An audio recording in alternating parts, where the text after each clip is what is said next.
C'est bon? Ça marche.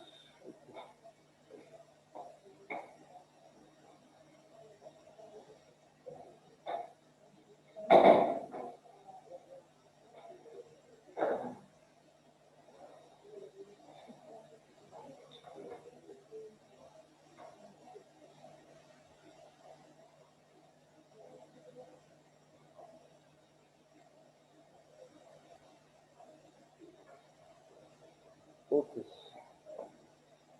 Alors, donc, comme votre camarade vient de dire, soit vous regardez votre molécule et vous essayez de prédire le spectre, d'accord? Soit vous regardez tous les spectres et vous essayez d'en extraire les structures. C'est bon? On va le faire dans le sens prédiction de spectre, c'est plus rapide, d'accord? Alors, si vous regardez cette molécule, première question, vous attendez à voir combien de pics sur votre spectre? Combien de groupements fonctionnels, combien de groupes de protons chimiquement équivalents dans votre molécule? Je dois vous reposer la question d'une autre façon. J'en ai une ici, un groupement là, 2, 3, 4 et 5. Je devrais avoir 5 pics. C'est bon?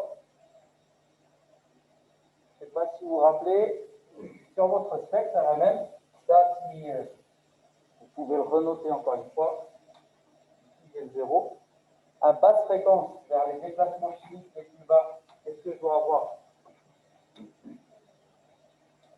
En ppm, jusqu'à une quinzaine de ppm ici. Les plus blindés. Ça va être les CH3 aliphatique, c'est bon? Donc, ne cherchez pas aux alentours de 1 ppm, enfin 1,5, vous aurez les CH3, c'est bon? Ensuite, ça va être les CH2, c'est bon? Vous voyez que ici, j'ai mis les deux flèches, enfin les deux intervalles qui vont se chevaucher. Ensuite, vous allez avoir les CH, une chaîne aliphatique, d'accord? Ensuite, les CH, ici on est dans la zone 2-3 à peu près, d'accord? On va sauter cette zone-là parce qu'elle est assez complexe. Vous allez trouver les CH, les CHO, les CH2O, etc. CH3O. Ici, vous avez une zone caractéristique pour la retenir. Celle-là, il ne faut pas l'oublier. Entre 6,5 et 8,5 ppm, ça va être les protons aromatiques. C'est bon? Tous les protons aromatiques vont sortir dans cette zone.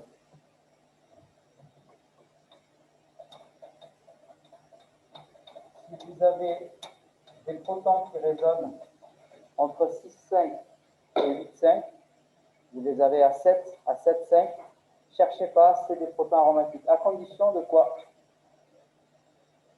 Que le nombre d'insaturations que vous ayez calculé à partir de votre formule brute le permette. D'accord? Ça veut dire que le nombre d'insaturations, vous devez avoir au minimum 4. Un cycle aromatique, c'est 4 insaturations. C'est bon? Si vous n'en avez que 2, à partir de votre formule brute, ça ne peut pas être un aromatique. Mais généralement, lorsque vous avez des protons qui tombent là, c'est des aromatiques. C'est bon? Ensuite, pareil, entre 9 et 10 ppm. Ici,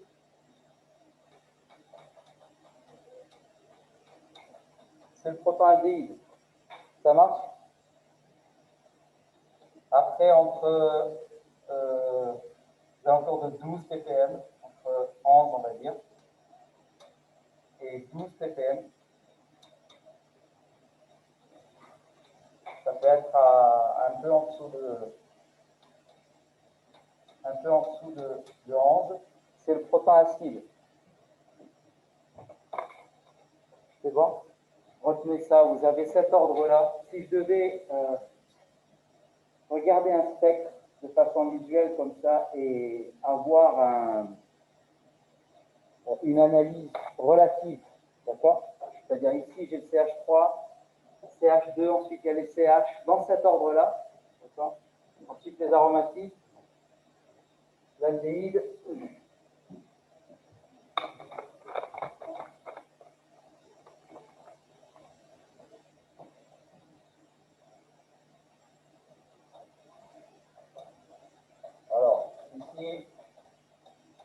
important aromatique. Retenez-le.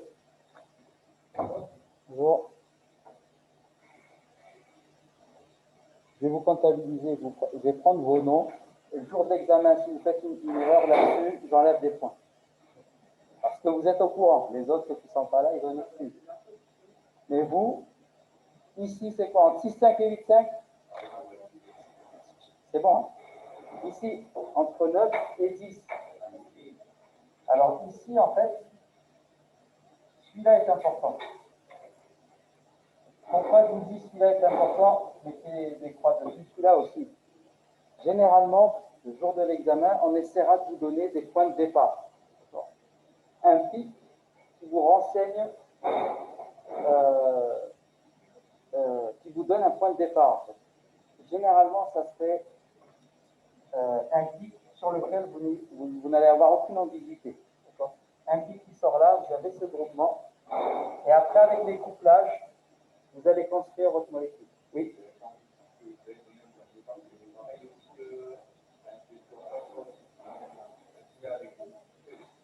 Oui, soit un CH3, quelque chose qui sort à 1 ici, quelque chose qui sort à 1 ppm, vous savez que vous avez un CH3.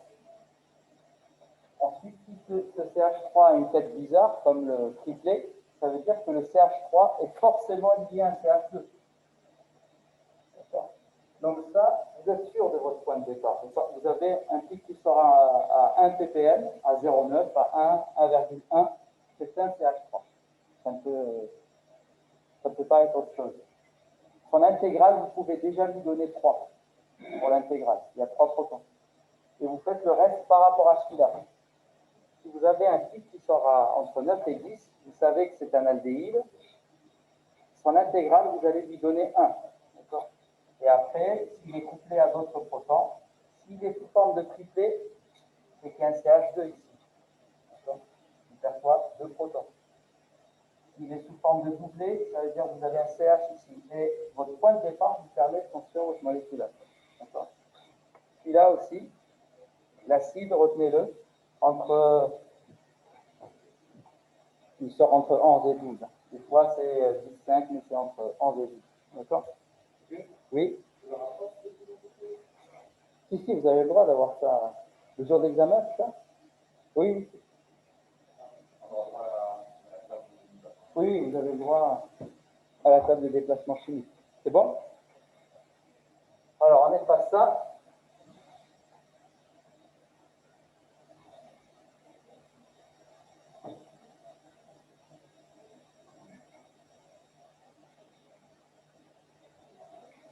Alors, si je regarde la molécule, et j'essaie de prédire son fait.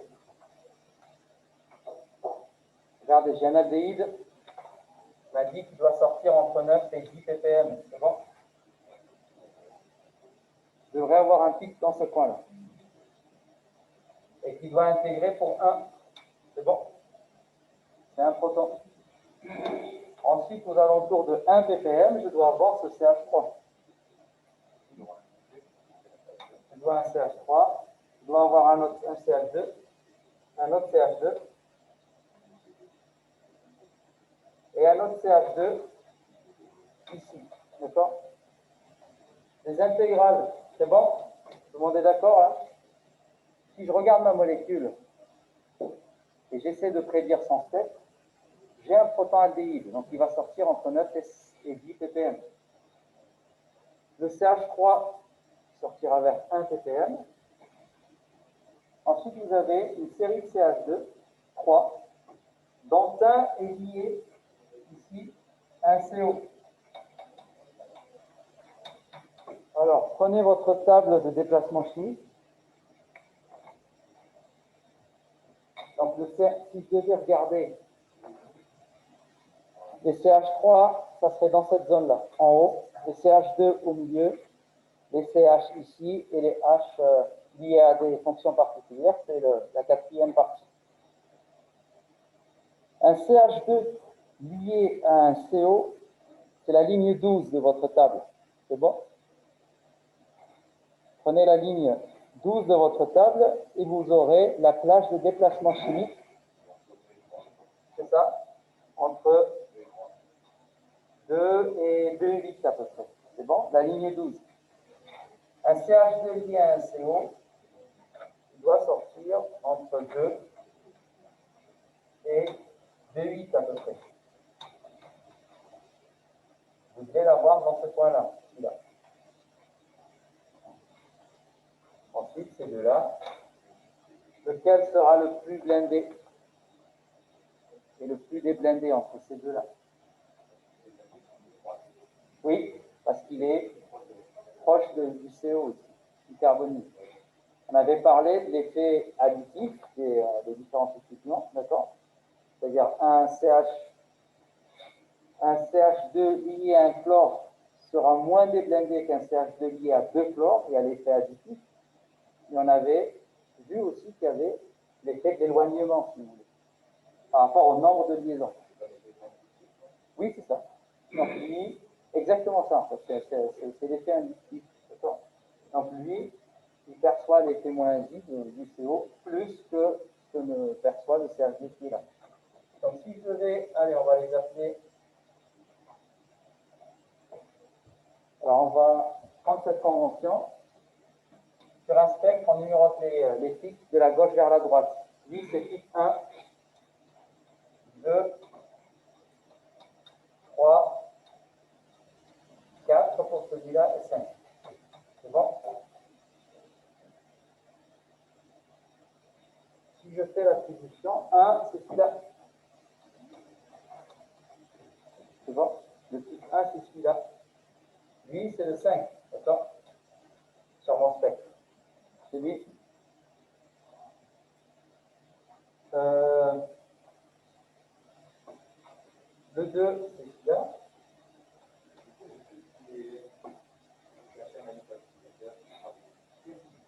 Oui, on va regarder, oui, exact.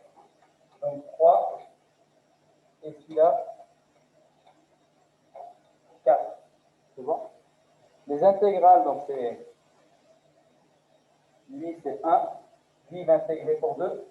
Celui-là, il intègre pour 2. Celui-là, il intègre pour 2. Et celui-là, ça serait 3. C'est bon?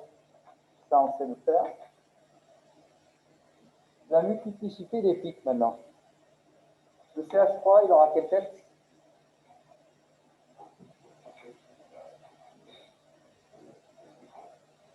Un triplet. C'est bon? Pourquoi? Parce qu'il est lié à deux protons, pardon. Il est lié au CH2. Donc lui, il est lié à 2 CH2. Donc ça, c'est son déplacement chimique qu'il aurait eu, le déplacement chimique 5. Qu'il aurait eu s'il était tout seul, isolé.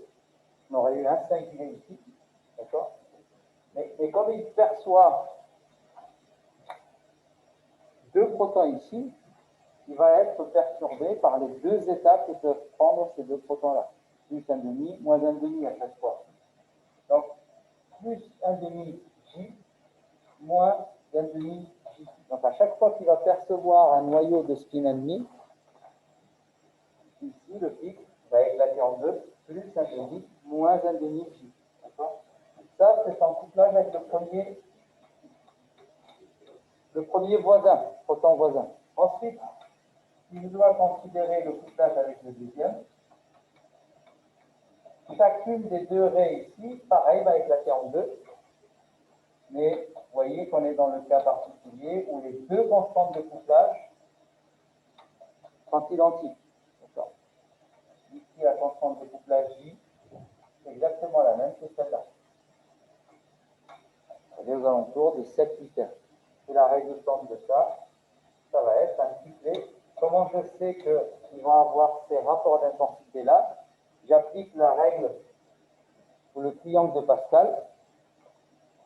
Suivant. Donc ça fait 1 aux extrémités. Je descends à l'étage suivant, je mets 1 aux extrémités, 1 ici, 1 là. Et pour celui-là, je somme les deux qui en sont à l'origine. 1 plus 1, ça fait 2. C'est bon?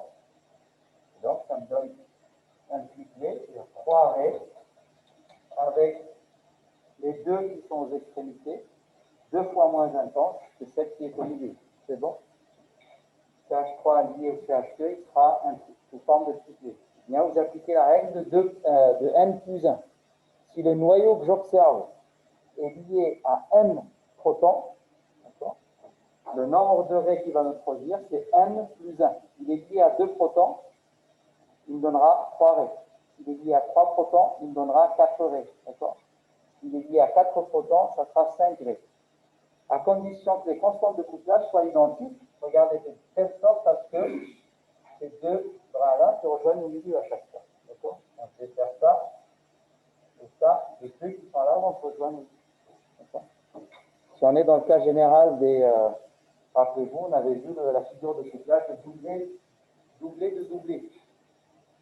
Lorsque les deux constantes de couplage ne sont pas identiques, vous allez avoir un doublé de doublé, comme ça. Ça, c'est l'éclatement en deux du fait du premier couplage, et puis l'éclatement en deux de chacune des deux raies du fait du second couplage, et vous voyez que ces deux-là ne vont pas se rejoindre au milieu. Ce que vous allez avoir, c'est un doublé de doublé. C'est bon? Donc le CH3 qui est à l'extrémité, c'est un triplé.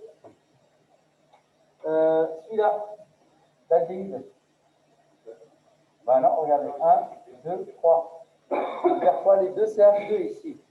C'est la même règle, il sera aussi triplé ici. Ce CH2-là, quadruplé parce qu'il perçoit celui-là, celui-là, celui-là, à condition que les constantes de couplage soient les mêmes. C'est bon? C'est pas ici? Non?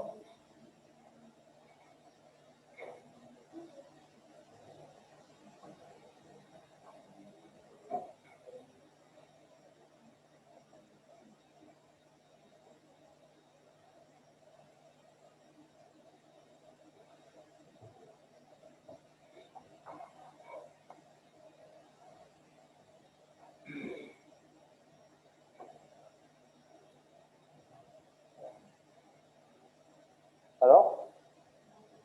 C'est bon, je fais ça? Ça va le faire, ça. Normalement.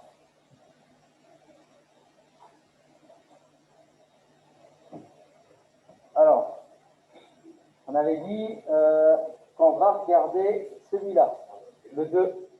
On avait dit qu'il pourrait être quadruplé à condition que la constante de couplage entre le noyau que j'observe, c'est-à-dire ces deux-là, avec celui-là et ces deux-là, soit la même. Imaginez que ce n'est pas le cas. Imaginez que j'ai la constante de couplage avec celui-là est plus grande que celle qui le lie avec ces deux-là. Donc elle serait ça, il éclate en deux qui fait son couplage avec ce proton-là, d'accord, plus un EJ, moins un EJ, avec une constante de couplage ici grande. Et ensuite, je vais considérer son couplage avec les deux qui sont là. Donc, couplage avec le premier, ça fait ça. Chacune des deux raies éclate en deux. C'est bon? Et je considère son couplage avec le deuxième, de celui-là. Donc, c'est les mêmes cette fois, parce que les deux sont équivalents. Chimiquement et magnétiquement équivalents. Ils vont avoir la même activité magnétique. Donc, ils sont magnétiquement équivalents. Ça veut dire que leur influence sur celui-là va être la même. Regardez ce que ça me donne. Un doublé de triplé. D'accord? Ce bras-là a éclaté en deux, donc ça fait 1-1. D'accord? Et tout ce qui va découler ensuite aura la même intensité de part et d'autre. D'accord? Donc je considère que je pars de 1-1. Maintenant ici, ça fait 1-1. 1-1. Ensuite, je descends à l'étage suivant. Pareil, c'est le triangle de Pascal que je dois considérer. Pardon, ici c'est 1-1. Et ici, je somme les deux qui sont là, ça fait 2. Pareil de ce côté-là. D'accord, avec la même règle. Et je vais avoir un doublé de triplé. C'est bon? Un doublé de triplé. Et les constantes de couplage, la petite constante de couplage qui lie le noyau que j'observe avec les deux protons qui sont là, je vais la relever ici, en texte. Et la constante de couplage qui lie le proton que j'observe ici avec l'aldéhyde, regardez, elle est là, entre les deux qui sont là. Ça, c'est la grande constante. constante de couplage. C'est bon? Ça, si les deux constantes de couplage étaient différentes. Maintenant, si j'inverse, si la constante de couplage qui le lie avec ces deux protons est plus grande que celle-là, ensuite, ici, il va falloir faire ça. D'accord? J'efface ce qu'il y a en dessous. Je commence par la plus grande, ça simplifie. Et après, ça me fait ça. D'accord? Après un couplet doublé. C'est bon?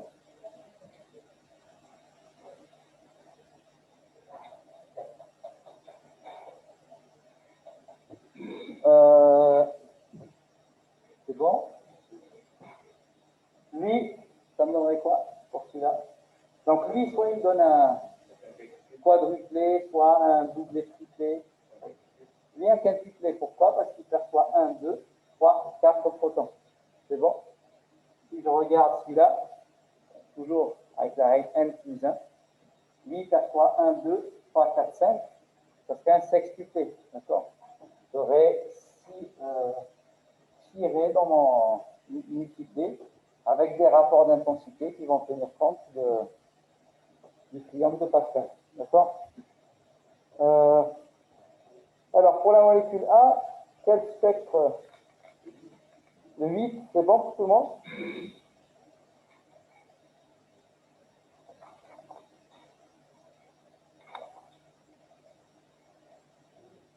Vous voyez que pour le 8, on a un triplé en dessous de 1 ppm et plusieurs multiplés qui se suivent.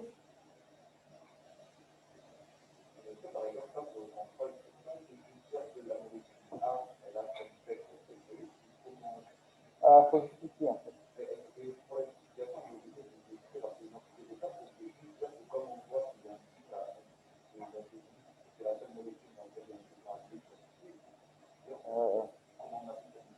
Ça suffit, mais je vous explique comment on est. Si vous dites ça, c'est le 9, c'est la 8 parce qu'il y a un 9, donc c'est la méthode intelligente et rapide. Je repère juste les pics vraiment spécifiques et ça ne peut pas être autre chose que ça.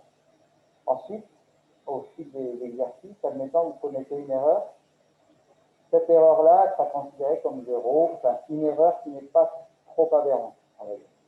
Ça sera quand même compté comme faux.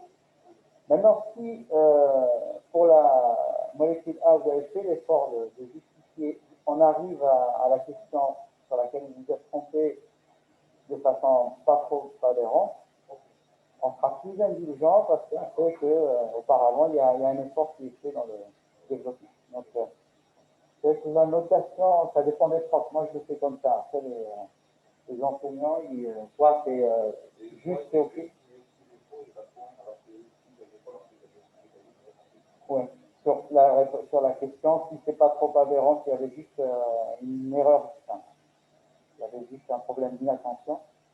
Donc, je sais que si tu es bien concentré sur celle-là, tu aurais eu juste, parce qu'auparavant, je vois que tu avais compris. C'est bon? Oui, parce que, en fait, c'est ça. Si tu dis juste parce qu'il y a l'aldéhyde. Ensuite, sur la question qui suit, pour donner la bonne réponse, il aurait fallu résoudre, fallait me parler des couplages par exemple, ou fallait me parler des déplacements chimiques. Mais si je vois que le couplage et le déplacement chimique, tu l'avais compris ici, mais sur la question suivante, c'était juste une faute d'inattention, je saurais que celle-là, c'est pour ça. C'est bon?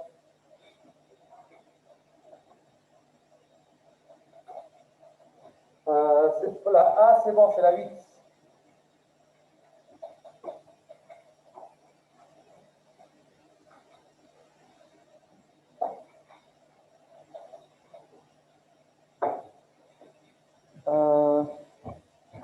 Ensuite, on va le faire dans ce sens-là. On va prendre les molécules, on va essayer de prédire les spectres. Celle-là, on l'a déjà vu, je crois, quelque part, en cours peut-être. Ou bien dans le TD2, c'était pour faire apparaître la symétrie de la molécule. D'accord? Donc, vous voyez, vous avez un axe de symétrie. Ici, vous avez le CH3 qui est là et le CH3 qui est là sont équivalents. C'est bon. Celui-là et celui-là sont équivalents. Donc, je dois avoir uniquement 2 pics sur mon spectre. Un CH3 et un CH2. C'est bon. Le CH3 ici, ça va intégrer pour 3, lui va intégrer pour 2. C'est bon. D'après la structure ici, le CH2 lié à un oxygène, si vous regardez votre table de déplacement chimique,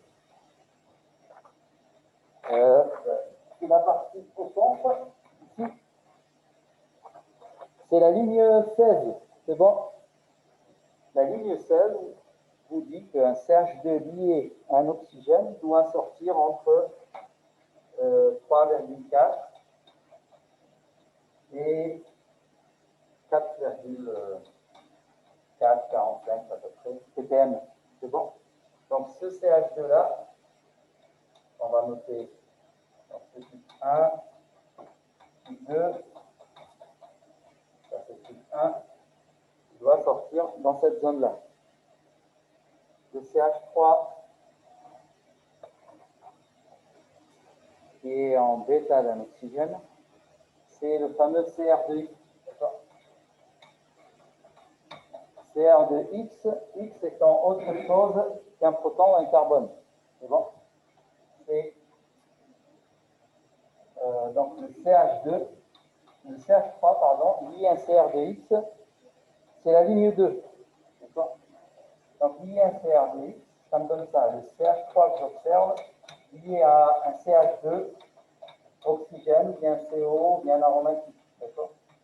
Ça veut dire que le X ici, c'est autre chose qu'un proton ou un carbone. Ça peut CH3, CH2, CH2, etc. Ça, c'est un CH3 lié à un CR3. C'est bon, c'est la ligne 1. CR3, c'est C, 1, 2 et 3. Le R, c'est proton au carbone. X, c'est autre chose. Donc, lui, je vais le chercher dans le CH3 lié à un CR2, X. C'est bon. Donc, il sort. Vous voyez, ça peut. En fait, en gros, quand vous avez un CH3CR2X, c'est rare que ça sort en dessous de 1. Ça sort généralement 1,2 jusqu'à 2. C'est bon. C'est rare que ça sorte. On vous le met, mais c'est très rare que vous ayez un CH3 qui sort en dessous, un CH3CR2X qui sort en dessous de 1. La multiplicité, si vous devez la prédire, le CH3, il perçoit le CH2, la règle des N plus 1. Donc dans une chaîne additive, ces deux-là sont équivalents chimiquement et magnétiquement. Donc ils auront la même influence sur ce CH3, c'est celui-là que j'observe. Donc ils seront couplés avec lui avec la même constante de couplage. J'aurai un triplé pour le CH3. Pour le CH2, un quadruplé. Il y aura cette pièce-là. Alors, essayez d'avoir ce réflexe aussi sur votre spectre. Vous avez un pic qui sort vers 1 ppm. C'est quoi à votre avis? Ça peut pas être autre chose qu'un CH3. C'est bon? Si ce CH3, il est sous forme de triplé, ça veut dire quoi? Il est forcément lié. Le CH3, lui, sort vers 1 ppm. Ça veut dire qu'il est, s'il est triplé, il est forcément lié à un CH2. C'est bon? Puisque le couplage est réciproque. Si vous trouvez ça sur votre spectre, lui, vous devez le trouver quelque part. Et il doit être au minimum un quadruplé. D'accord? Du fait de son couplage avec le CH3. Oui? Quadruplé? Pourquoi il est sous forme de quadruplé? C'est ça? Regardez. On va le faire ici. On avait dit que lorsque j'observe un noyau qui est isolé, tout seul, ça me donne un pic. D'accord, c'est une résonance. Il est là. Avec un déplacement chimique. Ça, c'est le noyau que j'observe, que je note A. C'est bon. Si le noyau que j'observe, c'est lui, hein, c'est H, il est lié à un autre proton de spin induit, donc il va être perturbé par les deux états que prend ce noyau. Pardon. Donc ça, ici, le pic va éclater en deux avec la constante de couplage qui va lier le noyau que j'observe, lui c'est l'observé, et lui c'est le voisin. Donc j'aurai quoi ici? Un doublé. C'est bon? J'aurai un doublé. Il est lié à deux CH8, à deux protons, pardon, avec la même constante de couplage. C'est le cas de celui-là. Le CH3, c'est lui que j'observe, il a un CH2 à côté. Chacune, donc je considère le couplage avec le premier proton. Ensuite, en dessous, je considère le couplage avec le deuxième. Qu'est-ce qui va se passer? Chacune des raies, pareil, va éclater en deux du fait du couplage entre le noyau que j'observe et son deuxième voisin. C'est bon? Donc, quelle est la résultante de ça sur mon spectre? Un triplé. C'est bon? 1, 2, 3. Ensuite, imaginez que le noyau que j'observe est lié à un CH3. Donc, c'est lui que j'observe. Pareil, je considère le couplage avec le troisième voisin. Chacune des raies, ici, pareil, ça éclate en deux. Du fait du couplage avec le voisin. Comme les constantes de couplage sont exactement les mêmes, vous voyez que ces deux-là se rejoignent au milieu. Ça, c'est le couplage avec le troisième proton. Et là, si on applique la règle, enfin, le triangle de Pascal, regardez, je mets un ici, un là, je descends à l'étage suivant, je mets un aux extrémités, pour celui-là, je somme les deux, qui sont là, ça fait 2. Ensuite, je descends à l'étage suivant, je mets un aux extrémités. Pour connaître l'intensité de celle-là, je vais sommer les deux qui en sont à l'origine. 1 plus 2, ça fait 3. Ici, 1 plus 2, ça fait 3. Et je vais avoir, pour ce proton-là que je suis en train d'observer, 4 raies proviennent de son couplage avec ces 3 protons-là. Et les rapports d'intensité, ça va être ça. 1, 1. Les deux raies qui sont aux extrémités sont 3 fois moins intenses que celles qui sont au milieu. Et ça, cette figure de couplage, on l'appelle un quadruplé. Si j'avais 5, ça serait un quintuplé. Dans ce cas-là, le CH2, celui que j'observe ici, il perçoit le CH3, plus un CH ici, il est couplé à 1, 2, 3, 4. Pareil, si je descends encore d'un étage, je vais m'apercevoir que je vais avoir un quintuplé, c'est-à-dire 4 raies, et avec les intensités relatives qui sont données par le triangle de Pascal. Donc là, pour connaître les intensités relatives, donc chacune va éclater en deux, pareil, du fait du couplage avec le suivant. Et si c'était un CH2 ici, ça serait encore redescendre d'un étage. C'est bon? Donc là, c'est un quadruplé. Alors, ça sera au minimum un quadruplé. Pourquoi? Parce que le CH2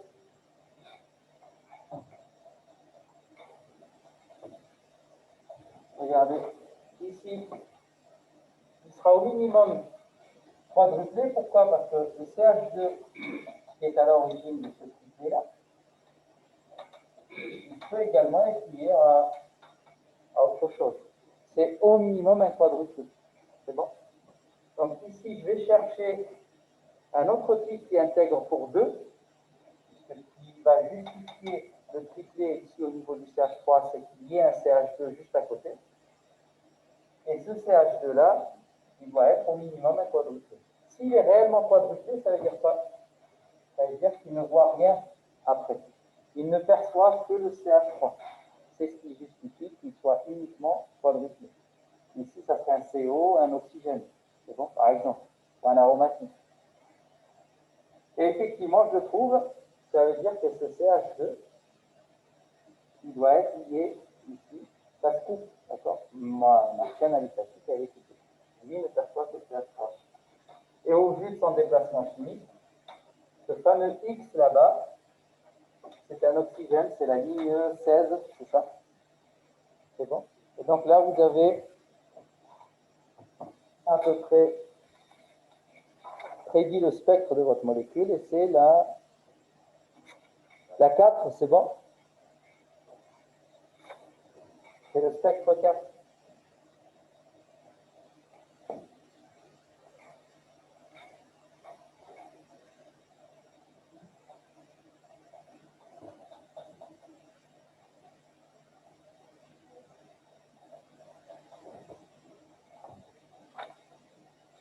Allez. On continue à le faire dans ce sens. Comme ça, on va un peu plus vite. La molécule, la C, vous avez ça.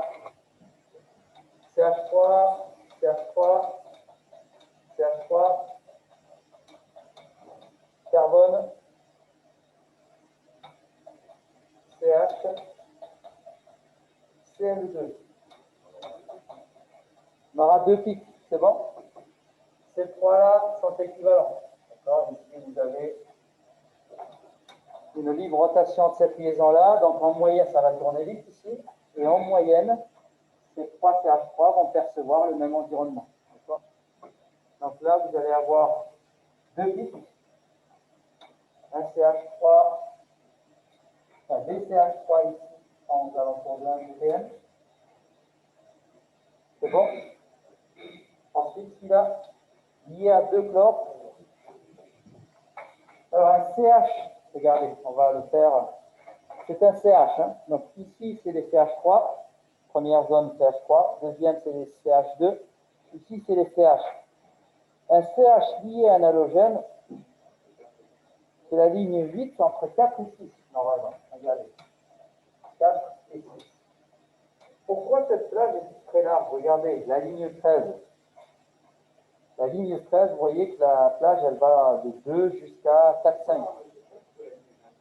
Oui, la ligne 23. Je prenais exemple.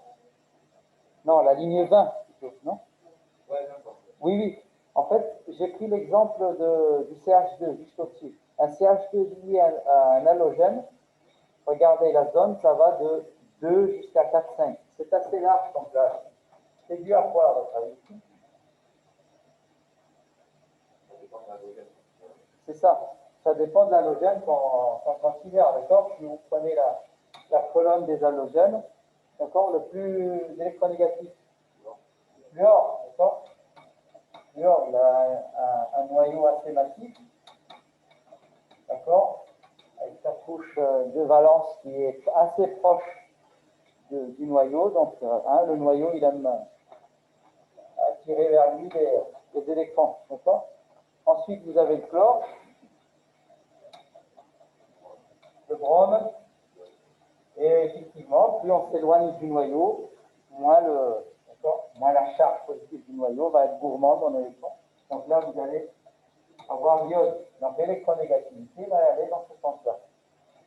Ça veut dire que sur ma plage de déplacement chimique, oui, c'est ça, si je devais classer la position d'un CH ou d'un CH2, c'est ça, donc, le plus déblindé serait celui qui serait lié au F, celui qui serait lié au chlore, celui qui serait lié au brome, celui qui serait lié à l'iode. Ça va? Donc, si je devais avoir un CH lié à un chlore, je serais dans cette zone-là, dans le troisième quart. D'accord? C'est bon? Si c'était un chlore, je serais dans le troisième quart. Mais comme j'ai deux chlores, regardez, on avait parlé de l'effet additif en cours, un peu décalé, il va peut-être aller manger le dernier quart. Il va peut-être aller se retrouver sur le C'est bon? Donc là, lui, le CHI au chlore, il sera un peu dans cette zone-là. Quand vous avez l'effet aussi ici des CH3, hein. Ici ça déblinde, ici ça peut blinder encore. Donc ça se compense. Mais comme il y a deux chlores, on s'attend à avoir un effet assez important. Oui. Et là, justement, on a deux chlores, en fait, il y a un effet additif, oui, enfin, il sera déplacé, plus déblindé que s'il était lié à un seul chlore, mais pas le double, en fait. C'est pas parce que un chlore C4 et deux chlores C8. Ça marche pas comme ça. Ouais. C'est pas linéaire. C'est pas une évolution linéaire. C'est bon. Donc là, on doit avoir un pic qui est pacifique. Oui. Donc l'intégrale ici, ça serait 9. Et un pic qui sort dans cette zone-là, qui va intégrer pour 1. Et les deux seraient des singulés. D'accord, pour la figure de couplage. Et on a, c'est le spectre 7. C'est bon? Ici, c'est le spectre 7. Spectre 7, effectivement, on a deux. Donc, pareil, si vous comparez la hauteur de l'intégrale du pic entre 5 et 5,5 et celle, vous mesurez la hauteur de l'intégrale du pic entre 1 et 1,5, vous allez avoir un rapport 1,9. D'accord? Si vous mesurez avec une règle, vous verrez qu'il y a un rapport 1,9. C'est bon? Je passe à la suite. Oui?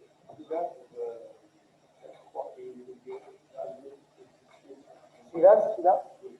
Oui. Ça sera un singulé. Ils sont équivalents. Ces trois-là sont équivalents. Et, ah oui, enfin, deux protons équivalents. Le couplage entre eux n'a pas de répercussion sur le spectre.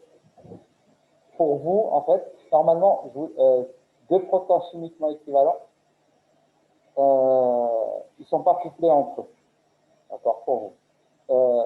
Physiquement, c'est faux. En fait, ils sont couplés entre eux. Mais ce couplage-là n'a pas de répercussion sur le spectre, d'accord? Ils ne vont pas être déformés, ils ne vont pas vous produire un doublé incipé ou autre. Donc, des protons équivalents ne sont pas couplés entre eux pour cette année. Donc, c'est 3CH3. C'est un couplage entre ces. Et même, on est sur des couplages jusqu'à 1, 2, 3, 4. Et des protons équivalents couplés en J2, enfin, qui seraient couplés en J2 ou en J3. On ne va pas percevoir ce couplage sur le spectre.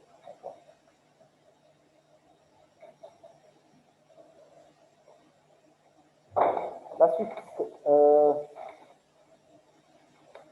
Ah, ben voilà. On a le cycle. On a CH2, CH2, OH. Oui. Alors, qu'est-ce que je vais avoir comme spectre? Ouais, c'est bon. Entre 6,5 et 8,5, vous êtes censé avoir quelque chose qui provient du cycle aromatique.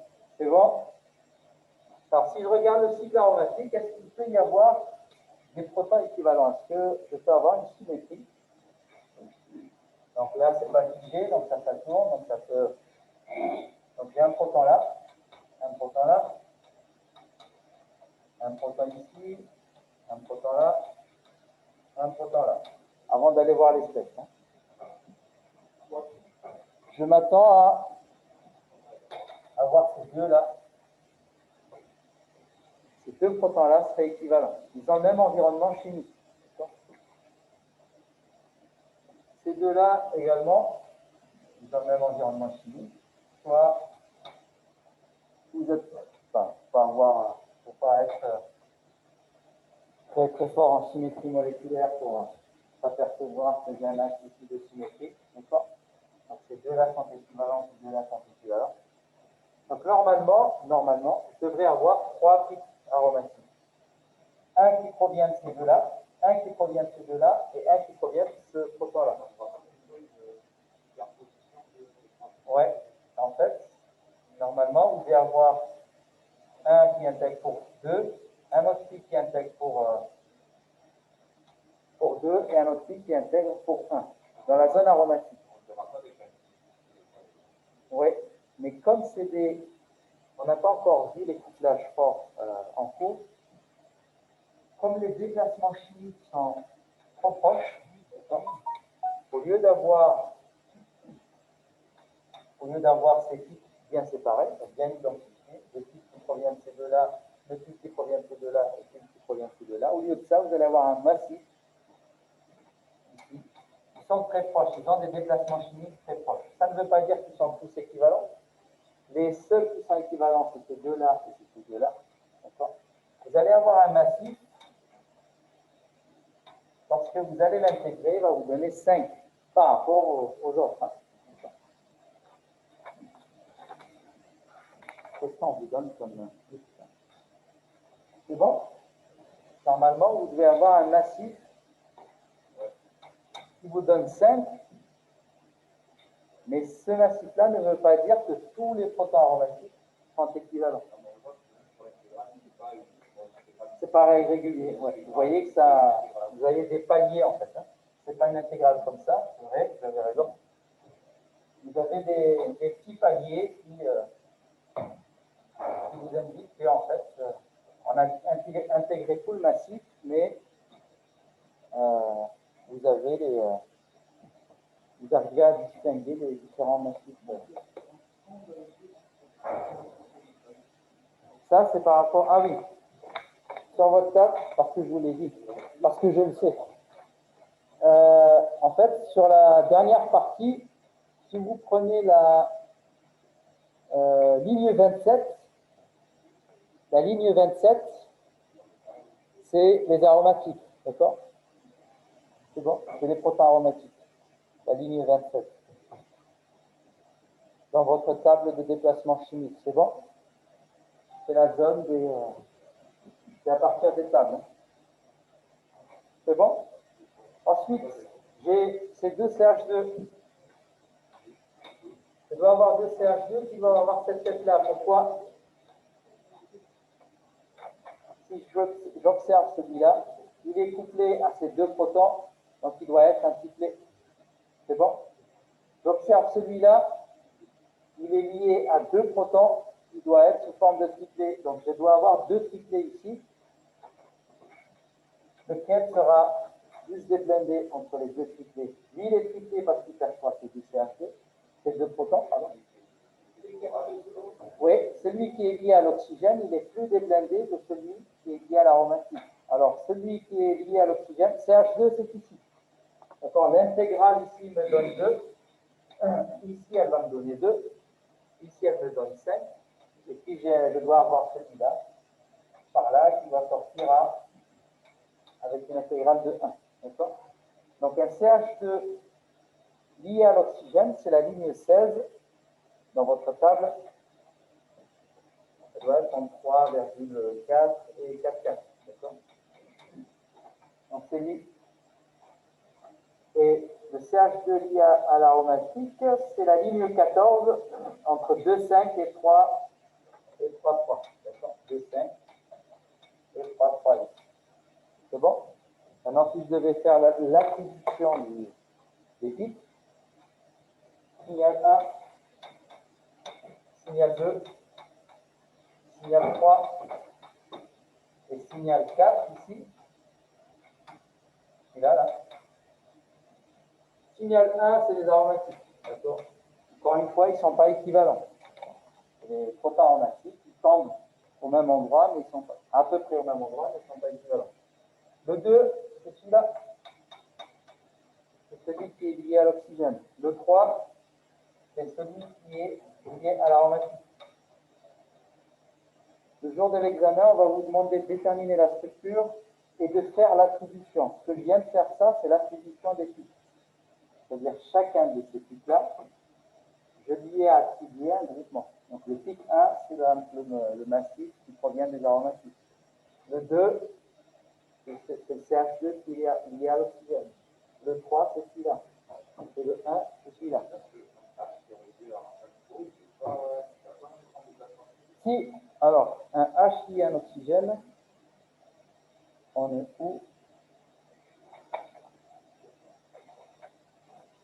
Vous pouvez tourner la feuille de votre...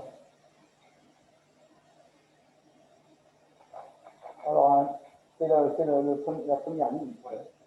Vous voyez, vous avez une plage de déplacement chimique qui va jusqu'à 4. D'accord? Ça va dépendre des phénomènes d'échange, de la configuration de la molécule. Vous voyez que c'est très large. D'accord? Oui. Là, pour le OH, en fait, ici, on l'a fait par élimination.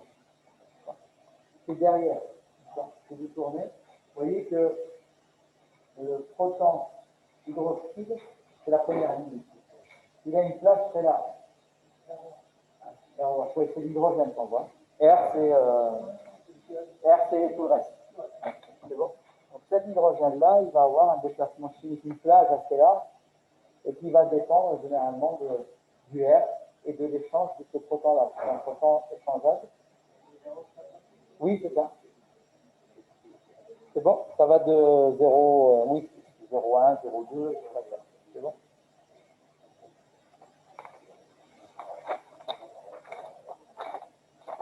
Alors, on va essayer d'aller un peu plus vite sur le reste.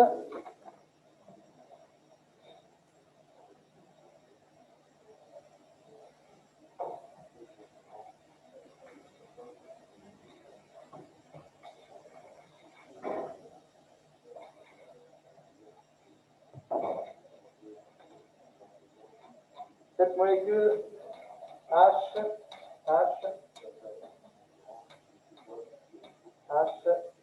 CH, CH3, CH3. 4. Donc, ces deux-là sont équivalents. C'est bon?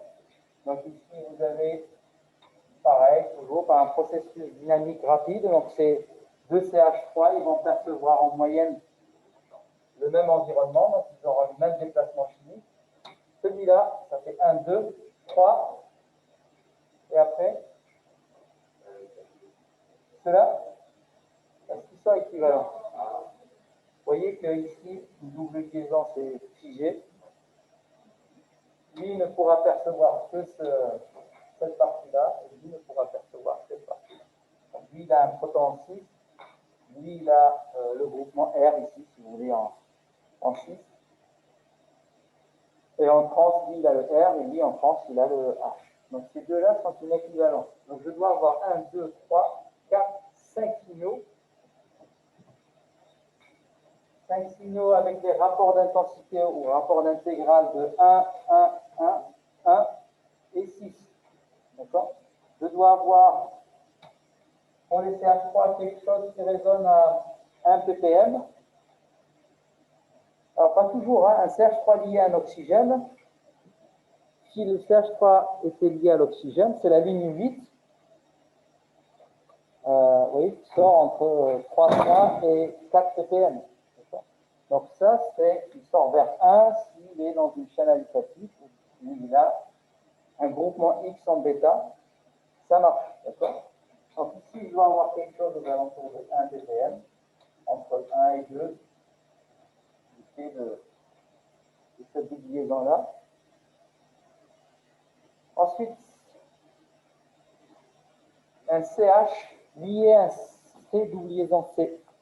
Donc CH, ça serait là, d'accord? Cette partie. Un CH lié à un C double liaison C. Tiens, on ne l'a pas. On ne l'a pas.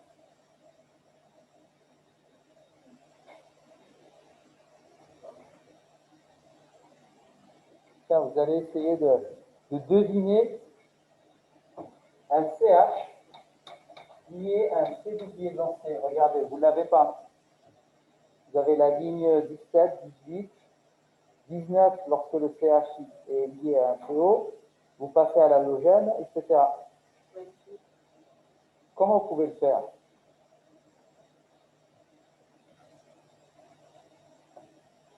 Comment est-ce que vous pouvez le...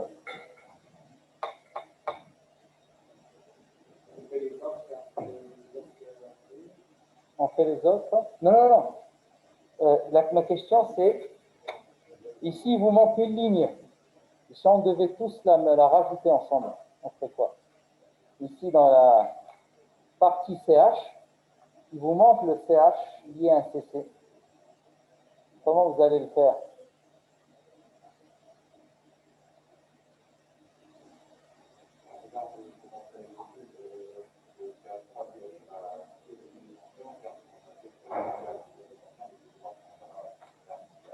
Et la science commence par faire des analogies. C'est exactement ça. On va essayer de regarder comment ça se comporte, comment le CH3 se comporte. Vous voyez que c'est toujours le même ordre. Ligne 1, ligne 2, ligne 3, c'est CC. Si je passe chez le CH2, là, regarde, la première ligne, deuxième ligne, la troisième ligne, c'est lorsqu'il est lié au CC. Et je vois à chaque fois, ça se décale. Et je vais le faire par analogie. C'est bon? Je viens chez le CH et je regarde CH, la ligne 17, c'est aux alentours de 1,5. Ensuite, ça se décale, la ligne 18.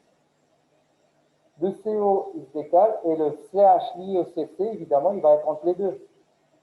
Comme pour la ligne 11, comme pour la ligne 3. C'est bon?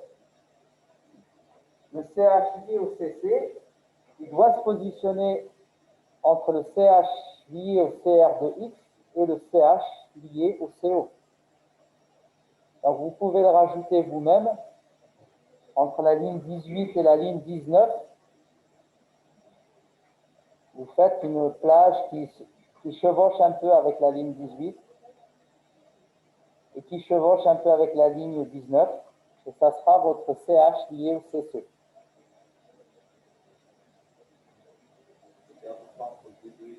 Oui, c'est ça. Donc, ici, vous allez avoir la ligne 17, la ligne 18, la ligne 19. D'accord? Quand vous arrivez dans un quartier, vous construisez un petit appart et on vous dit, en fait, il n'y a pas de place, on va vous attribuer le 18 bis. Si vous voulez. Votre adresse sera le 18 bis. Donc, celle-là, c'était le CR de X. Ça s'arrête à 2 ppm. Lui, il commence à 2,3 à peu près, 2,3. Et donc votre 18,10, lorsque le CH est lié au CC, on va le faire comme ça, et se chevauche entre les deux. De façon, par analogie à ce qu'on a vu. Rappelez-vous, à chaque fois que je vous ai mis le CH3, se chevauche avec un peu avec le CH, se chevauche avec le CH2, CH, CH3, CH2, CH. Et donc ça doit être la même chose pour le CH, CC. C'est bon? Donc c'est la 18-10. Donc lui va sortir entre 2 et 2,3. Peut-être il dépasse de part et d'autre. Ok. Et ensuite, on a les protons portés par les C de liaison C. Vous les avez, la ligne 25. C'est bon? Ces protons-là, celui-là et celui-là, doivent sortir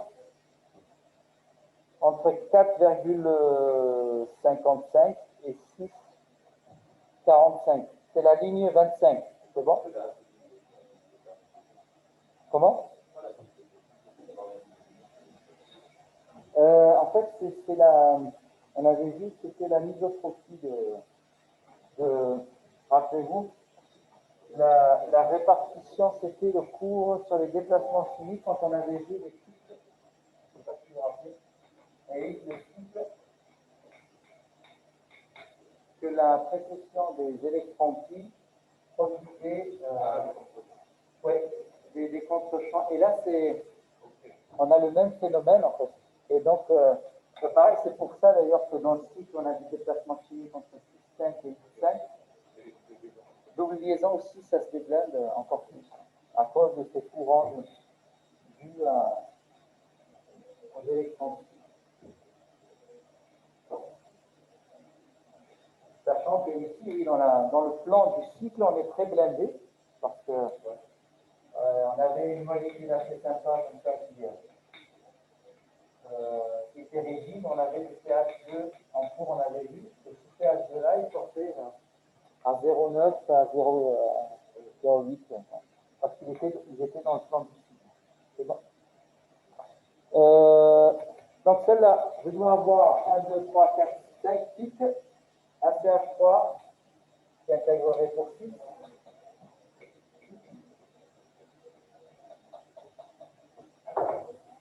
Quelle tête aurait ce CH3? 1, 2, 3. Donc il est couplé à ce CH. Doublé, ça vous va? Ces deux CH3 perçoivent ce proton-là. Sans doubler, ce CH-là, il perçoit ces deux CH3, il perçoit 6 protons. Non, 6, ça fait 7, ça fait F. C'est bon? Vous devez avoir ce proton-là lié au CC. On avait dit qu'il serait entre 2 et 2, 3. Ok. Il serait sous forme d'être donc 1, 2, 3, 4, 5, 6, 7. Il aurait cette tête-là. C'est bon? Il intégrerait pour 1. Ensuite, vous devez avoir ces protons-là. Quelle tête ils vont avoir? On avait vu que dans cette double liaison-là, on a 3 constantes de couplage très caractéristiques. Donc, vous pouvez le voir sur vos tables ici de constantes de couplage. Lorsque, allez, on tourne la première page des constantes de couplage, la colonne du milieu. Vous voyez que la constante de couplage, c'est bon, première page des constantes de couplage, la colonne du milieu, la constante de couplage qui lie deux protons en trans, c'est-à-dire que la constante de couplage qui lie ces deux protons-là, elle est entre 12 et 19 Hz. C'est bon? Tout le monde l'a vu, ça? La constante de couplage qui va lier, j'aurais dû le mettre de l'autre côté, comme ça on laisse de la place.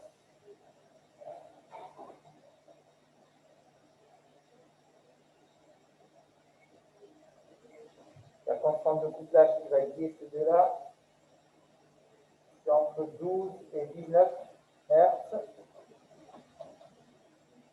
Celle qui lie ces deux-là, oui, c'est ça. Donc on va prendre de 1 à 3 Hz. D'accord? On ne va pas prendre les valeurs négatives. D'accord? C'est bon? Vous pouvez le garder et à côté corriger en parenthèse, dire que vous serez uniquement confronté à des valeurs positives. Cela, et ça, c'est 7 Hz à peu près, entre 7 et 11 Hz. C'est bon? Ouais.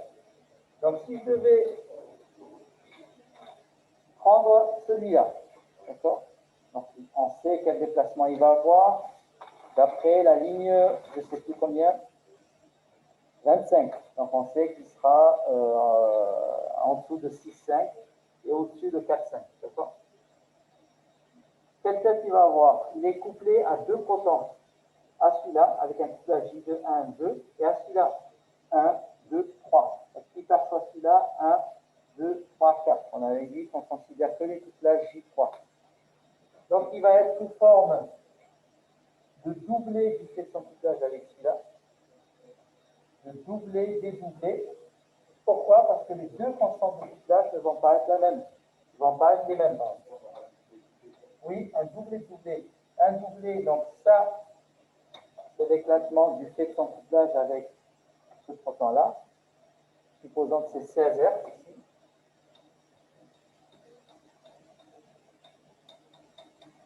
Ensuite, si je considère son couplage avec celui-là, chacune des raies va éclater en deux, sauf que ce n'est pas la même constante de couplage qu'on a eu dans les cas de figure précédents, de telle sorte à ce que ces deux-là se rejoignent au milieu, donc ça restera comme ça.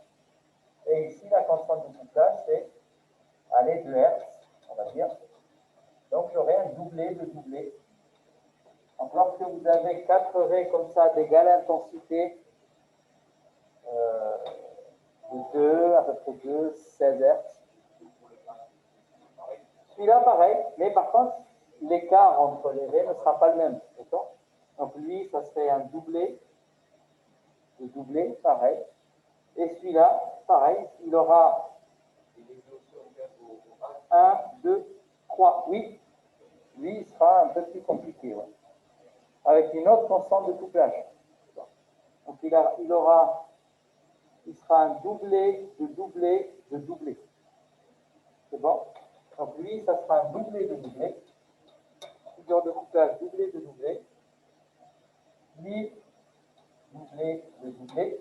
Et celui-là, un doublé de doublé de doublé. Il va percevoir 3 constantes de couplage différentes.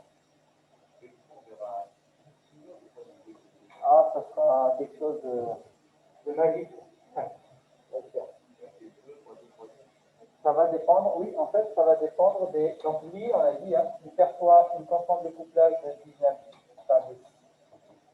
17 Hz, admettons, 15 ou 17 Hz. Ensuite, une constante de couplage de 7 Hz. Et ça, c'est bon. Ça, c'est le couplage. Je vais mettre les mêmes couleurs comme ça. Ça, c'est le couplage avec la grande constante de couplage. Ça, c'est le couplage avec cette constante de couplage-là. La bleue, celle-là. Et la constante de couplage qui va le lier à celui-là, elle est de combien? Vous pouvez la voir ici sur votre table. C'est un CH lié à un CCH. C'est bon? C'est à 7. Vous le voyez? C'est 1, 2, 3, 4, 5. C'est la 5, toujours dans la colonne du milieu, c'est le 5e cas de figure ici. C'est à peu près à 7 ppm, d'accord? Il serait un peu plus faible que celle-là. Donc ça serait ça, ça. Ces deux-là ne se rejoignent pas forcément. D'accord? Ces deux-là ne se rejoignent pas forcément au milieu. On peut s'attendre à ce qu'elle soit plus faible que celle-là.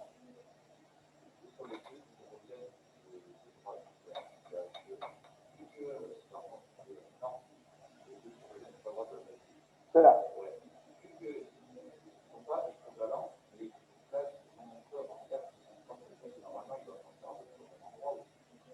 En termes. Oui, il serait assez proche. L'écart ici serait faible. En fait. Ouais. Mais il y aura un écart faible. Alors, ici, on avait dit que c'est 7 Hz. Après, on va revenir sur une petite erreur qu'on a faite. Regardez, là. Là, ça peut se chevaucher aussi. Hein. Ça peut se chevaucher comme ça. Donc, ça peut vous donner des choses bizarres.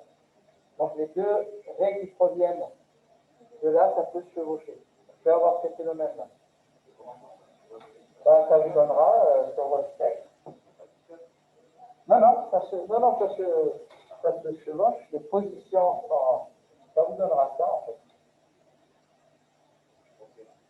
D'accord? Ça vous donnera un truc assez compliqué. C'est bon?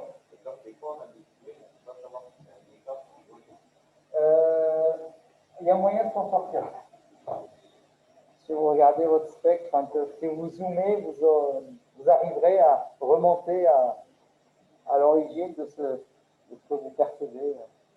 C'est bon? Alors, on a fait une erreur. Tout à l'heure, j'avais dit que lui serait uniquement F couplé, parce qu'il percevait les 6 protons qui sont là. Et couplage est réciproque. Si lui le voit, lui, évidemment, il le voit. D'accord? Donc, lui aurait une certaine constante de couplage avec celui-là, à condition que les deux constantes de couplage soient identiques. Si celle-là est plus faible, ben on aura une autre figure de couplage. Un doublé de F couplé ou un triplet doublé. D'accord? Ça dépend qui est la constante de couplage la plus grande. Ça marche? Donc, pour spectre 3, ok, c'est bon?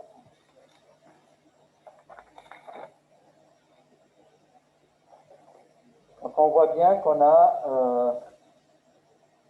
ouais, vous voyez que la figure qui est à 5, elle est un peu bizarre. Celle qui est à 5, entre 5, 5 et 6, 6 également. Il nous manque des pics, là, non? Non, du coup, le pas juste une intégrale, c'est pas l'intégrale. Le deuxième pic, le 3, là où il y en a 4, là, c'est pas une intégrale. Je crois que c'est parti à l'évaluer, par exemple. Tout le monde l'a vu? On avait dit, au vu de notre structure, on doit avoir 1, 2, 3, 4, 5, 5. Alors qu'ici, on n'en a que 4. Oui. Et donc, lorsque vous intégrez, vous allez vous apercevoir qu'ici, vous allez, au pic qui est aux alentours de 5, une intégrale de 2. Ça veut dire que vous devez avoir des pics enfin, les protons qui sont sur la double liaison. Il y en a 2 qui se superposent, mais qui ne sont pas forcément équivalents. C'est bon? Donc, c'est le spectre 3 pour celle-là.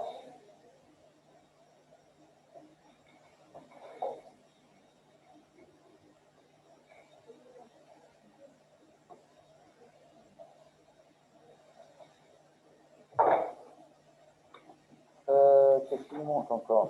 Il nous manque la F, O, CH3, O, CH, CH3, CH3 ici. 3 types, donc un qui provient de ce CH3, un qui provient de ces deux-là qui sont équivalents, et un qui provient de celui-là. Donc les types.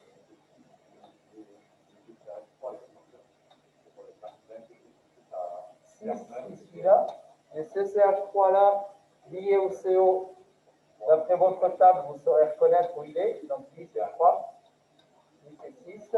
CH3 lié à un CO, à 2 à peu près, c'est bon. La ligne 4, c'est ça? Entre 2 et quelques. D'accord. Et celui-là, le CH lié à l'oxygène, il doit être la ligne 23, d'accord? Entre 3, 5,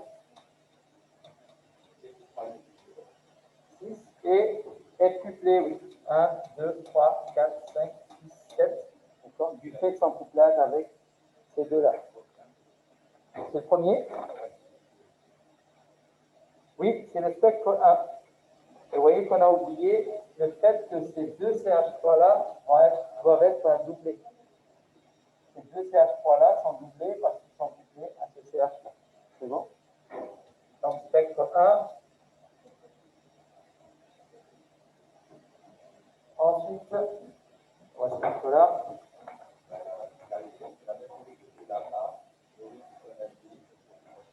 Tout le monde a vu? Celle-là, CH3, CH2, CH2, CH2, OH, pardon. C'est exactement la même que la molécule A. Donc on aura le même enchaînement CH3, CH2, CH2, CH2. CH3, triplé, 2, celui-là, et celui-là. Encore un autre type là, encore un autre type là. 2, 1, 2, 3, 4. Au lieu d'avoir un type entre 9 et 10, il doit être un peu plus haut. Là, ils vous l'ont donné un. c'est la molécule? Je ne la vois pas. Non, le spectre, ah, c'est le spectre 2, oui. C'est le spectre 2, vous l'avez, oui, 11,8 à peu près. Exact. Ça, c'est un déplacement chimique caractéristique du proton acide. C'est bon? Vous voyez qu'il est large. Le fait qu'il soit large comme ça c'est le comportement des protons labiles qui sont échangeables avec le solvant. Si vous avez un peu d'eau dans votre milieu, ce proton-là, il a un temps de résidence ici assez faible. Ah, c'est bien un proton, oui. Donc lui, il est échangeable avec le. C'est bon? C'est un proton labile qui n'est pas fixe dans sa position. Ça c'est bon, c'est spectre 2, celle-là. Et la H,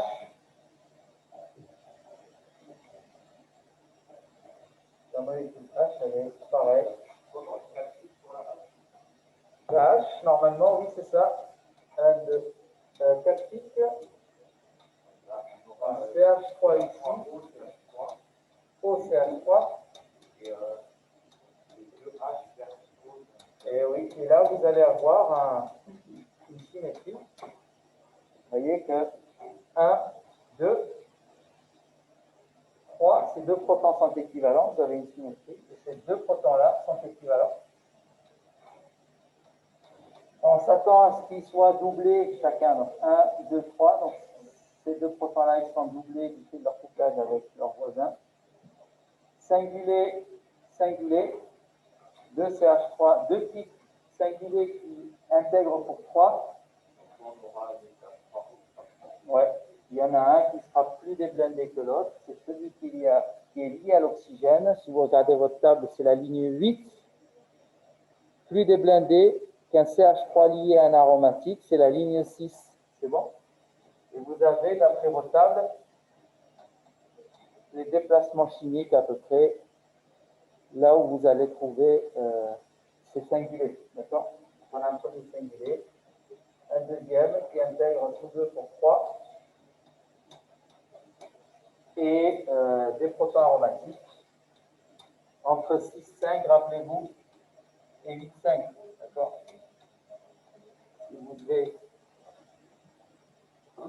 Si vous ne me croyez pas sur parole, c'est la ligne 27.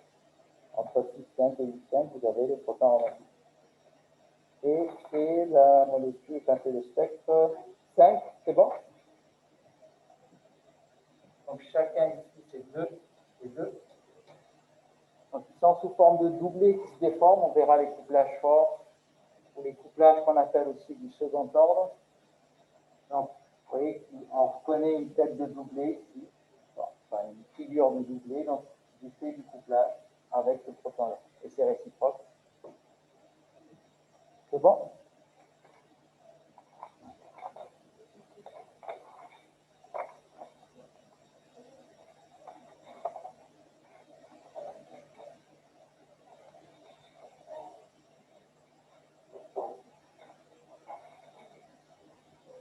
Alors, on va essayer de regarder la suite.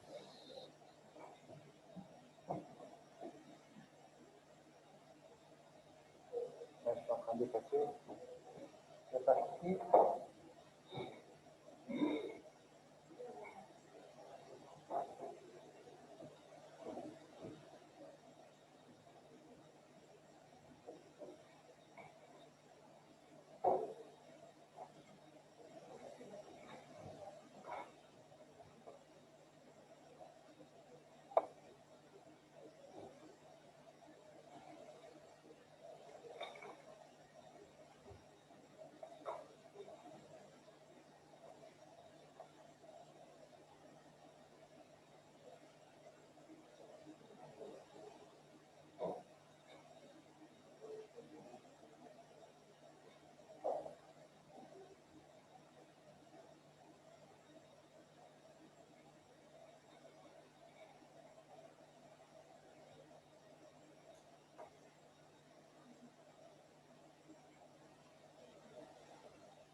C'est bon, on fait la suite. Alors, le 3. Là, on va regarder les couplages. Donc, le TD3 va traiter du chapitre 3.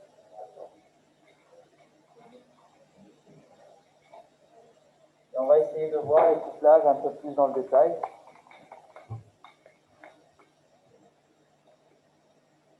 Alors là, on va étudier cette fonction-là, la ville. D'accord. Alors, première question. Donnez le domaine de déplacement chimique généralement observé pour ce type de proton, la vue. Donc, c'est la ligne 29 de votre table de déplacement chimique. C'est bon? Donc, on avait vu entre 9 et 10. Là même, c'est entre 9,3 si vous voulez. Donc, en réponse à la première question, donc le déplacement chimique de ce proton-là, il est compris entre 9,3 jusqu'à 10 ppm. C'est bon? Dans les cas où ce proton peut donner un couplage J3 avec un autre proton, quelles sont les valeurs de J, des constantes de couplage généralement admises? Pour ça, on va consulter la table de déplacement de constantes de couplage. Alors, toujours la première page des constantes de couplage, la première colonne tout en bas.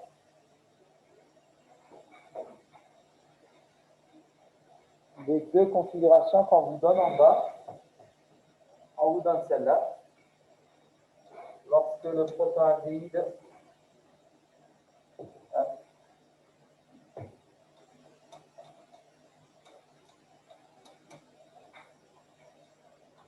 lié ça. Donc la constante de couplage que vous allez observer dans ce cas de figure-là, 1, 2, 3, J3, ici la constante J3, elle est aux alentours de 3 Hz. D'accord? Ça peut être à 2,9, 2,8, 2,5 des fois. C'est bon? L'autre cas de figure, CO, H, ça va dépendre de l'hybridation de votre C. Carbone en alpha, ici, de votre fonction. Dans ce cas-là, la constante de couplage est de 3 Hz. Dans ce cas-là, vous avez ça, vous allez avoir une constante J3 égale à 8 Hz, à peu près. Donc 8 Hz, ça veut dire que ça peut être 7,9, 8,1, 7,8, c'est bon. Ça vous donne une valeur moyenne que vous avez là.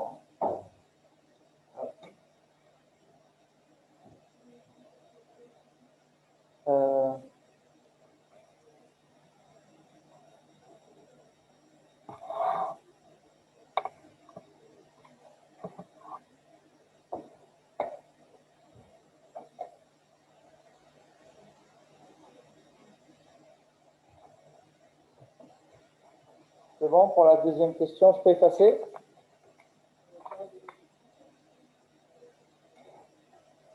On a répondu. D'accord? On vous demande quelles sont les constantes de couplage. C'est 3 Hz, c'est 8 Hz. C'est bon? On va essayer de se rappeler de ça pour la suite de l'exercice. Parce que c'est comme ça. En fait, quand vous avez ce cas de figure-là, vous avez un carbone AC3 en alpha, vous avez 3 Hz. Lorsque vous avez un C double liaison C en alpha, la constante de couplage entre ces deux protons, c'est 8 Hz. C'est ce qu'on observe, dans la pratique. D'accord? Ici, c'est 3 Hz, ici, c'est 8 Hz. Oui? Ça veut dire quoi? J3. Alors que quand on met J3, ça va être la constante de couplage qui lie deux protons séparés de trois liaisons. C'est bon? C'est 1, 2, 3. Si je mets J2, c'est la constante de couplage qui va séparer deux protons séparés de deux liaisons. Par exemple, ces deux protons-là apportés par le même carbone, c'est 1, 2, c'est une constante J2. C'est bon? J4, on le perçoit sur les cycles aromatiques ou bien dans des systèmes conjugués. Donc, vous avez, entre ce proton-là et ce proton-là, dans un système aromatique, vous avez 1, 2, 3 et 4. Donc là, c'est un couplage J4. Donc, l'indice que vous avez là, c'est le nombre de liaisons qui séparent les deux protons. Oui?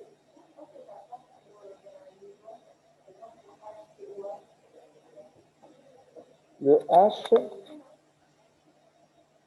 COH. Oui, vous avez... non. Vous avez un H, le troisième, en partant du bas, c'est ça. En fait, là, on a une constante dans le cas d'un hydroxyle. Nous, on regarde le cas du carbonyle. C'est bon?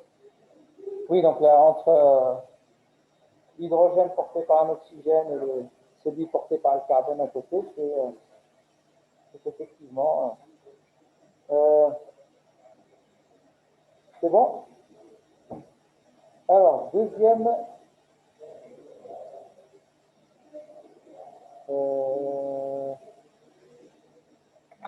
troisième question. D'après les règles de couplage au premier ordre, décrire la structure fine des signaux, alors multiplicité, intensité des raies du proton-aldéhyde dans les cas suivants. Le proton isolé, ça vous donne quoi? Un singulier, c'est bon? Pour le premier cas de figure, RCHO, vous avez un singulier.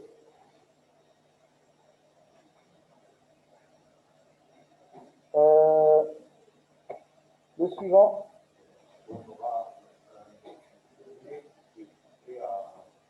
Ouais.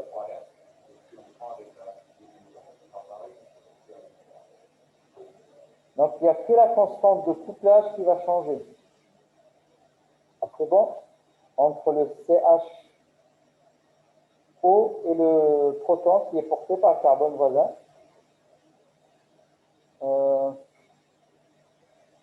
Ensuite, celui qui est à côté, ça sera 8 Hein? Okay.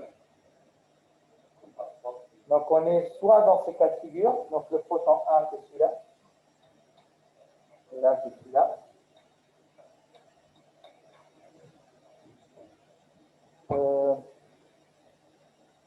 Ensuite,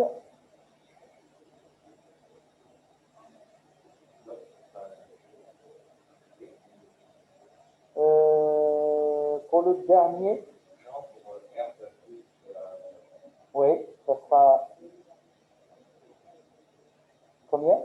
Triplé, constante de couplage.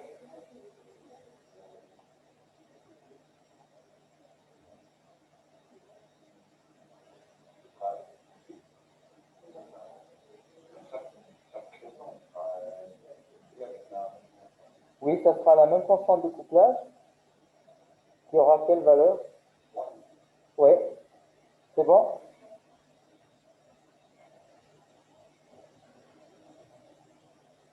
Allez. Donc ça c'est pour lui 3. Donc on avait dit que ça serait un doublé. Et ici la constante de couplage, c'est-à-dire l'écart entre les cycles, c'est 3R. C'est bon? Pour celui-là, c'est la troisième possibilité. C'est bon? Donc ici, on aura un doublé et l'écart entre les deux, ça fait de 8 Hertz. C'est bon? Pour celui-là, on aura un doublé. On est à la question 3. C'est bon? Pour celui-là, c'est OH, donc c'est celui-là qu'on observe, CH2, ici c'est R. On aura, donc on observe celui-là, on aura un triplet. Et la constante, ça serait de 3 Hz. C'est bon? On est dans ce cas de figure-là.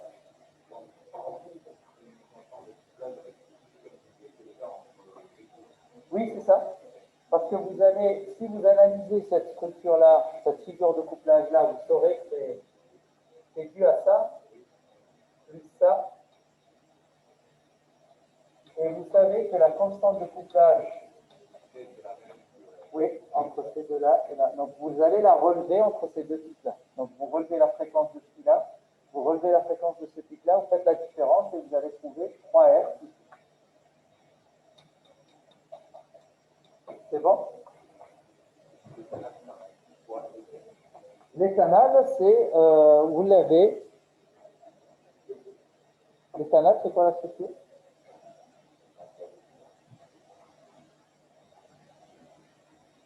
Hop, ça fait un COH,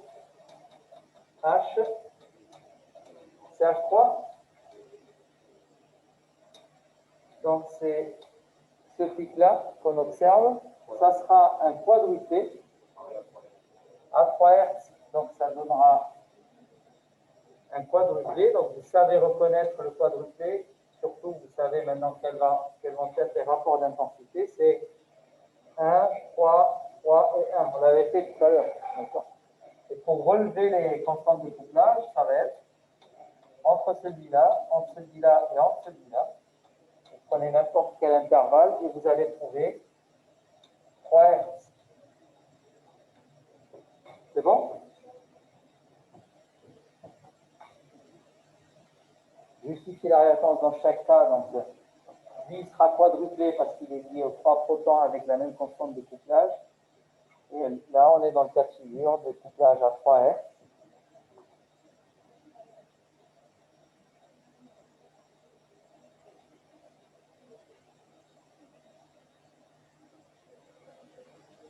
C'est bon?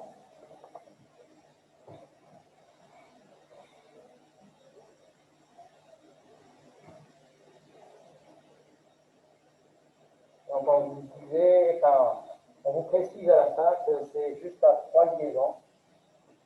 On ne va pas aller chercher plus loin. C'est ce qu'on a fait.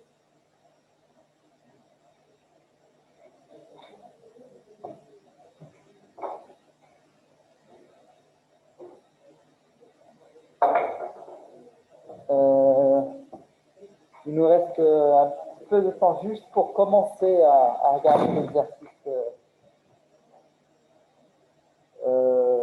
La question 4. Non, j'en ai toujours au premier exercice. On vous donne des spectres du protonaldéhyde de différents composés. D'accord? Vous les avez à la suite.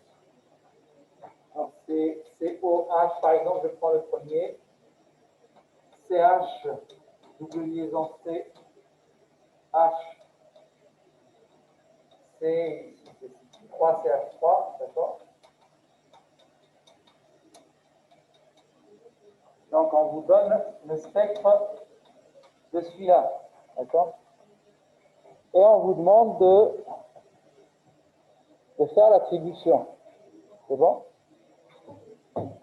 Donc, les choses sont assez simples. Hein. Lui, vous attendez à voir quoi comme figure de couplage? Un doublé. Il est couplé uniquement à celui-là. Donc, ça sera un doublé avec une constante de couplage de 8 Hz. C'est bon? Vous avez vu que dans ce cas de figure, on avait une constante de 8 Hz. Donc, lui, c'est la figure B. Donc, vous voyez, au-dessus des pics, dans la figure B, on vous donne ici des valeurs, le 2863.3 et 2855.6 unités 100 Hz. c'est l'écart par rapport à la référence qui est le TMS. Si vous faites la différence entre ces deux valeurs-là, vous devez trouver quelque chose qui serait aux alentours de 8 Hz. D'accord? C'est bon. Vous avez un autre doublé avec un écart plus faible. Pareil, vous faites la différence et vous relevez la constante de couplage. Et vous essayez d'attribuer au protoaldéhyde correspondant. Vous avez le CH3CHO, c'est le quadruplé. C'est bon. Et un triplé, ça doit être un CHO, c'est-à-dire le proton qui perçoit un CH2. C'est bon? Donc la question 4 est assez simple. Donc la question 4, on vient de la traiter à la question 3. C'est bon? Oui?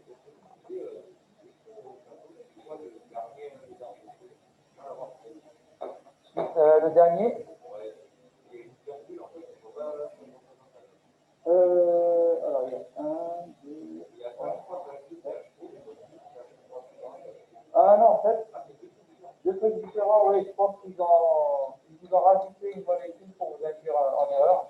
Il y en a une qui ne sera pas attribuée, je pense. Il y a celle-là et il y a celui-là. H, C et 3 fois CH3. Donc lui, il n'y aura pas de couplage. Donc lui, ça c'est un singulier. Hein. Donc on considère uniquement les couplages J3. 1, 2, 3 et 4. Oui. Oui. D'accord. Donc là, si vous le faites par rapport à... On l'a fait à la question 3, ça. D'accord? Le but de la question 4, c'est de vous montrer que pour extraire les constantes de couplage, vous faites la différence entre ces deux-là. C'est bon? Faites ça moins ça, et vous avez les constantes de couplage. Ça,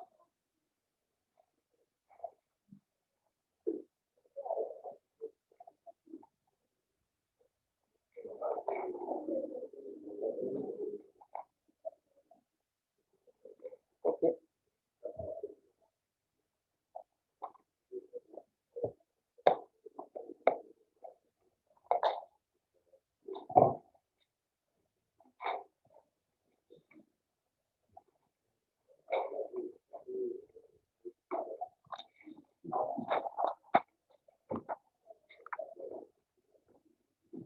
Donc, comme je vous ai dit, il nous reste 2 séances avant le partiel. Donc, il y aura la partie sur les couplages pour le partiel. Donc, rappelez-vous, on intègre en relève des déplacements chimiques, dans l'analyse des structures fines. Ça, vous savez faire maintenant.